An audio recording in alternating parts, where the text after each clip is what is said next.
Hi, this is part two of the lecture for chapter 19, and this part is going to focus, or we're going to start our discussion of managing risk. Okay, so the subsection of chapter 19 regarding managing risk, um, rational response to risk is not to avoid it at any cost, but to take it into account in making your decision. Okay, if there's a something called risk aversion, the definition of which is basically an individual, a company, or someone who just does not like risk. And I think most of us are risk averse to a degree. You have certain people who are risk averse, who have risk aversion. These are the type of people who do not like risk. You have risk neutral people. Okay, they're kind of indifferent to risk. And then you have people who are risk lovers. These are like the gamblers out there. They like risk. So if you could have a safe situation or a risky situation, risk lover type people, right? Those people will will be more than happy to take on the risk. Okay. So now let's talk about risk, and specifically we're going to introduce some concepts. One concept is utility, and it's basically a fancy way of saying happiness. Utility uh, is a concept derived in philosophy, and it's basically a measure of happiness. And then we could create a function called a utility function. And basically, whatever you put in there, either more or less happiness, you get. It's a function to measure happiness or utility. Okay. And we will say that as you put more money into, say, a utility function, you'll get diminishing returns to that money. Okay. So let's talk about this. What does that even mean? Let's draw this. So we're going to draw a two-dimensional graph, and we're going to put wealth, okay? And we're going to measure dollar value of wealth on the x-axis, starting from 0 to Jeff Bezos level, hundreds of bazillions of dollars. And here we got utility from wealth or happiness from wealth. And we're going to say for most of us out there, okay, most people out there, our utility function looks like this, okay? Specifically, okay, when you have very little amounts of money, wealth, and you get your first like $1,000 or something, you're going to get a massive increase in happiness. Okay. So your first $1,000, let's say, this is the first thousand, first K, you're going to get a massive boost of wealth when you're coming from zero. You got nothing. You're like surviving off of fish heads and cup of noodle, and you get your first 1,000 of wealth. You're gonna be really happy. But if you have a lot of money, you already have 5 million in the bank, and you get the same 1,000. Let's measure 1,000 as this gap right here. Look how much extra happiness you get. Not too much. Okay? So so going from zero to say 1,000, you get a massive boost in happiness. But from 5 million to 5 million and 1,000, you get a tiny boost in happiness, not too much. Okay. And what that means is your happiness with respect to wealth exhibits diminishing marginal utility. The more wealth a person has, less utility he gets from an additional dollar of wealth. Okay. Okay. So let's move on. Okay. And we see it here. Okay. When you got nothing, The first wealth, you get massive amounts of happiness the first thousand. When you have a lot, gaining 1,000, not too much, a lot of money. Okay. This is the idea of diminishing marginal utility uh, from here wealth. Okay. And so let's talk about the market for insurance. Okay. Market people face a risk. Okay. People facing risk pays a fee to the insurance company, which in return agrees to accept all or part of the risk. That's what the market for insurance is, right? I have a risk of, say, my house burning down or my car getting into an accident. And rather than dealing with the catastrophe when my house burns down or when my car gets into an accident, and I face this thousands, if not hundreds of thousands of dollars of damages and loss, I pay a little bit of money to, or maybe a lot, to the insurance company. And the insurance company basically says, okay, you pay me this thing called a premium, you know, every month or every year you pay me some money. And if you do have your house get on fire or you do get in a car accident, I will pay for your losses. And of course, the more insurance you buy, the more the losses they will pay for. Okay.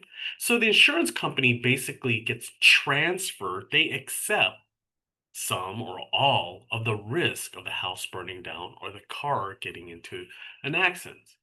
Okay. The insurance contract is effectively a gamble then. Okay. You face this risk. Okay. You pay a little bit of money to the insurance company. They basically accept the gamble, and you, in return, pay a little money to get peace of mind. Okay.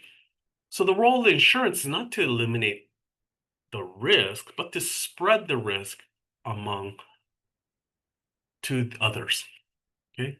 And again, it depends on how much insurance you got, right? So if you paid a lot of money, you could effectively eliminate a lot of the risk, right, to yourself. And the insurance company gets most all of that risk. Okay. Well, the problem with insurance, okay, is that we have a adverse selection problem. And what is this adverse selection problem? It's the idea that those who are more high risk are likely to buy insurance. Specifically, those who are more risky drivers will tend to buy car insurance because they know they're they like to speed a lot, so they'll probably are more likely to get into accident. So they'll buy the insurance to cover the damages when their car gets in a crash. Those who are very slow and cautious drivers may not want to buy insurance because they know they are very slow drivers and really cautious drivers, and their chance of getting to an accident is lower. Okay.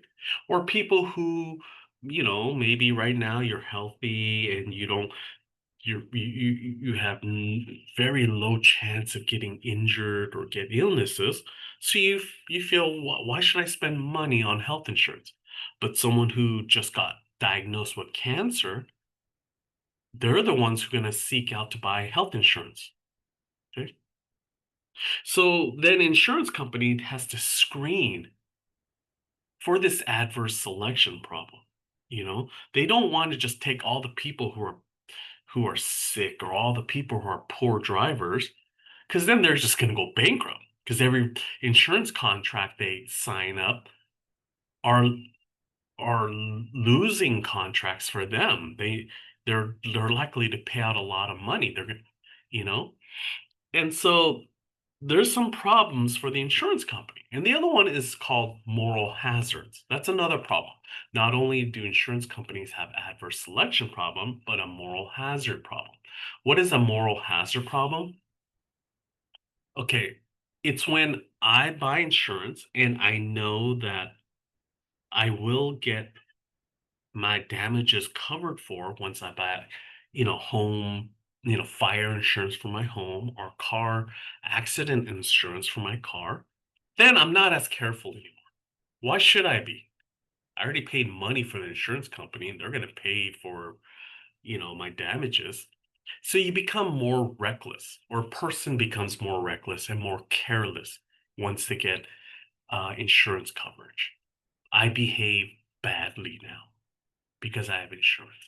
That's a moral hazard problem. And that's another issue that insurance company faces once they sign people up for insurance.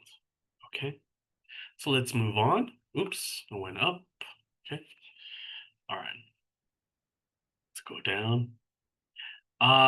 So let me finish talking about this. I don't think I finished talk. So why would people buy insurance? Let me go back to talk about adver risk aversion and why people would buy insurance. When you have certain amount of money, okay, you have this amount of money, gaining $1,000 gives you very little amount of extra utility or happiness. But losing $1,000 makes you really sad. Okay. So here, these kind of people, okay, risk adverse people,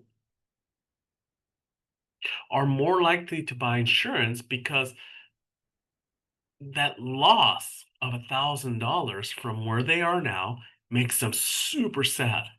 So they're probably willing to insure against this loss. Okay. Sorry, I didn't finish that idea. Okay. And because of they're willing to risk adverse people, those who hate risk, are willing to insure against this big sadness of losing. We have this market for insurance. Sorry about that. Let's move on. We talked about the market for insurance. We talked about adverse selection, moral hazard. All right. So let's move on. All right, so an insurance company cannot perfectly distinguish between high risk and low risk customers. Insurance companies are not gods. They look at two people and they cannot perfectly say this person's high risk or this person's low risk. So what they do is they try their bestest ability to monitor, but they cannot monitor all the customers' behavior all the time. They do their best, but they cannot, and they try to charge a higher premium for those that are higher risk and lower premium for those that are at lower risk. For example, um, auto insurance. Younger kids like you guys are charged more money than an older guy like me. And it's because they use age to profile. Okay, specifically, they're saying when you're 16, 17, 18, 19, you know, you're younger and you're likely to be a higher risk customer to the insurance company. Why? One very simple reason is you just haven't been driving as much as I have. I've been driving for 30 years or so. And so I have more experience driving compared to younger people. And because of that, I'm probably lower risk. I have more skills built up than, say, a teenager with 1 or 2 years of experience driving. Okay. So, what is the price of insurance? The price of insurance that the insurance company will offer, the premium is the price of insurance that the insurance company offers to the customer. It's actually a function of the actual risk the insurance company faces. Okay. When you go into higher level economics classes, you will be able to estimate this. And it's pretty interesting. It's based on probabilities. Okay, and the probability of loss. That's how actuaries, those who work at insurance companies to price insurance, that's how they do this pricing. Okay? It's based on economics and specifically something fancy words. Von Neumann and Morgenstein, they're two economists that developed a utility function that is a simplified version presented here. Okay. All right, let's move on. Here's active learning. You guys should do that by yourselves. And let's go to the next topic, and it's called diversification of firm-specific risk. So we started off in lecture one talking about present value analysis, money today versus money tomorrow, and we use the interest rate, okay, to link the two. Then we went to insurance and risk.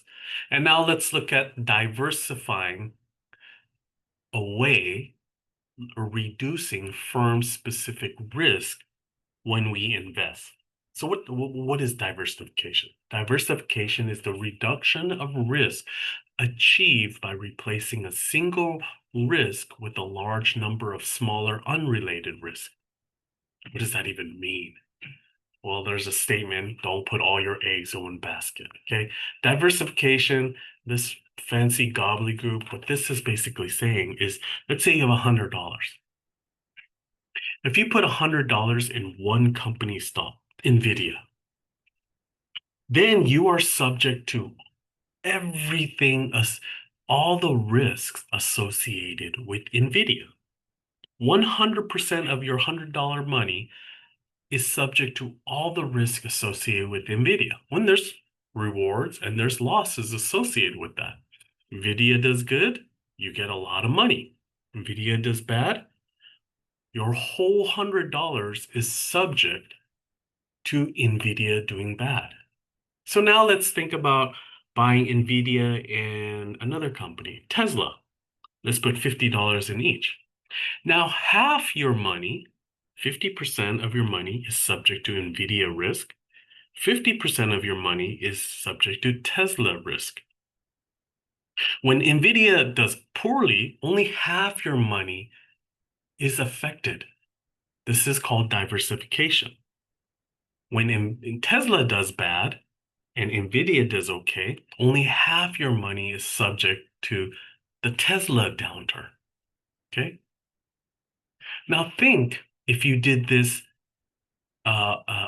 spread your $100 and put $1 in 100 different companies. Now, any one of these companies doing poorly, it's only $1 or one out of $100, 1% of your money is subject to how poorly one company does. Now, granted, one of you might say, well, yeah, but if one company does really well, I'm only getting 1% of that really well gain. And I agree with you, okay? But for me, and I follow this, losing $1,000 makes me really sad. Gaining $1,000 makes me kind of happy, but not as happy as losing. So I much would rather avoid the risk by diversifying my portfolio. And some of you guys are risk lovers. Maybe you won't, and you will just put all your money in NVIDIA or Tesla. Okay. All right. So diversification is putting your money in lots of different companies. Okay. So you only a fraction of your money is subject to any one company's uh, um, poor behavior or poor performance. Okay. Now, in this firm level setting of investments, we usually measure risk with this thing called standard deviation. Okay, and standard deviation, and if you guys haven't taken statistics and don't know what that is, it's just a measure of volatility of some variable. Okay, so let's say the stock price, if you have high standard deviation, that means the stock price moves up and down a lot. Okay, the high and the low is really far apart, while a company with very little standard deviation moves up and down not as much. Okay, so that's how we measure risk. Why? Because the down is the bad part. That's the risk. You have high standard deviation. The down is really low compared to someone that has some company that has low standard deviation. The risk of a portfolio of stocks, higher the standard deviation, the riskier the portfolio. And that's how we generally look at it. Okay. Yes, I agree with some of you that higher the standard deviations, you'll have higher highs as well. But again, most people are risk adverse and we like to avoid the bottom and we love the top, but not as much as we hate the bottom, okay, the lowering. Okay, and depending on the number of stocks in the portfolio, what you will generally see is the following. This is something that we discuss, okay?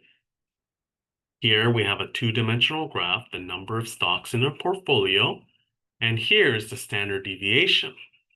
The more stocks you have in the portfolio, you can see the risk or the standard deviation falls.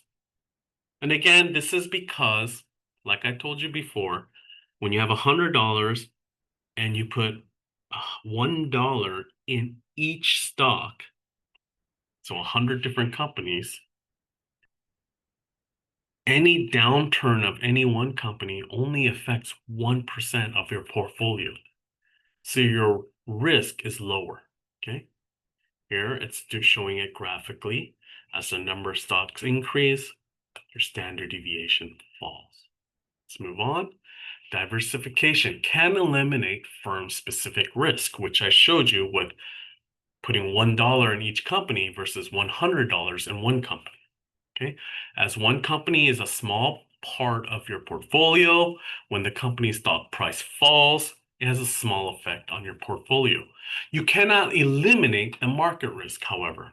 Remember, if you only invest in the US stock market, all $100 are in the US stock market. When the whole market, quote unquote, crashes, meaning the US stock economy is in a recession, you can't diversify your away from that because all your markets in the US stock market. So when the US economy is in a recession, it's going to affect all the stocks. Okay.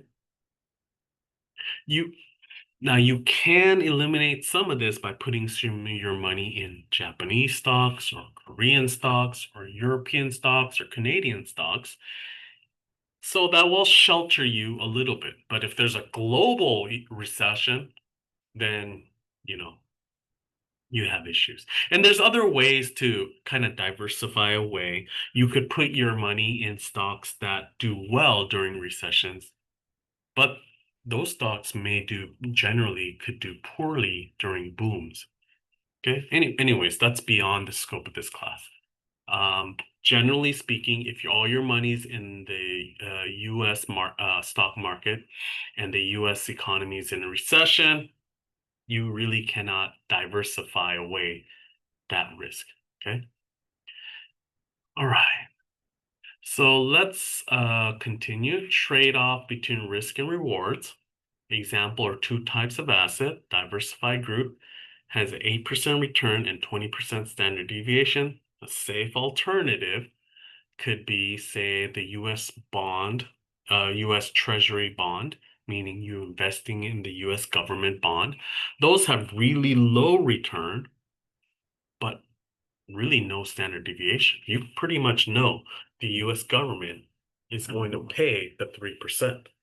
Here, you kind of expect an 8% return if you invested in a bunch of stocks on average, but you could get 12% or you could get 4 or 0%. Okay. That's what the standard deviation is saying to you. Okay. It's going to go up and down. All right. Trade-off. Riskier assets pay a higher return on average. Okay. You expect a higher return to compensate for the extra risk of holding them. These are riskier, so they pay more. You have to entice investors with a higher return if you are more risky. Okay? Think about it this way. And if you try to get a loan to buy a car, they ask you what your credit score is. Okay, the bank and the car company asks you, what is your credit score? And they look it up. If you have a very, very solid credit score, that means you are less risky to give loans to, and they give you a reward by giving you a lower interest rate. But if you have a very quote unquote bad credit score, okay, they will give you a higher interest rate. They're charging you because they're saying, look, you're a risky person to lend money to. So the only way I'm going to lend money to you is if you agree to pay me a higher rate of return or interest rate to entice me, the bank, to offer you a loan. Okay. Okay. Let's move on. Trade-off between risk and return. Here it is. Okay. Here's a classic trade-off. And you could see here's risk and here's the return. No stock, so this is like US Treasury bond. You expect about a 3% return. As you put more and more money in the stock market, you should expect a higher return. Okay, and that should make sense because you're investing more and more of your money into riskier investments. Okay, we're going to end our uh, lecture here, and we're going to create um, a part 3 to chapter 19 lecture that starts at asset valuation. Have a good day.